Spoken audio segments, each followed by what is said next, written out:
নমস্কার বন্ধুরা, প্রভু যীশু খ্রিস্ট ইউটিউব চ্যানেলে একটি ছোট্ট কাহিনী শুরু করছি। যিশুর বাণীর আশীর্বাদ। অহংকার ভেঙে যায়, মানুষ নম্র হতে শেখে। দুঃখ দূর হয়, মন ভরে যায় আনন্দে। অপবিত্র চিন্তা দূর হয়, অন্তর পরিষ্কার হয়ে ওঠে। ভালো কাজে আগ্রহ জন্মায়, মানুষ অন্যের জন্য আশীর্বাদ হয়ে ওঠে। যিশুর বাক্য জীবনে ফল আনে। যিশু বলেছেন, আমি সত্যিকারের লতা, তোমরা শাখা। যে শাখা লতার সঙ্গে যুক্ত থাকে তা সব সময় ফল দেয়। অর্থাৎ যে মানুষ যিশুর সঙ্গে যুক্ত থাকে তার জীবনে প্রেম, শান্তি, আশীর্বাদ ও সাফল্য ফুটে ওঠে। যিশুর বাক্যের প্রভাব। যে দরিদ্র হতাশ সে আশার আলো পায়। যে অসুস্থ সে আরোগ্যের বিশ্বাস পায়।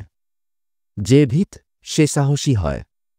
যে পথহারা সে নতুন দিশা খুঁজে পায়। তাই সত্যিই বলা যায়, যিশুর কথা শুনলে জীবন বদলে যাবে। কারণ তাঁর কথা হল জীবনের জ্যোতি, অন্তরের শান্তি আর চিরন্তন আশার উৎস।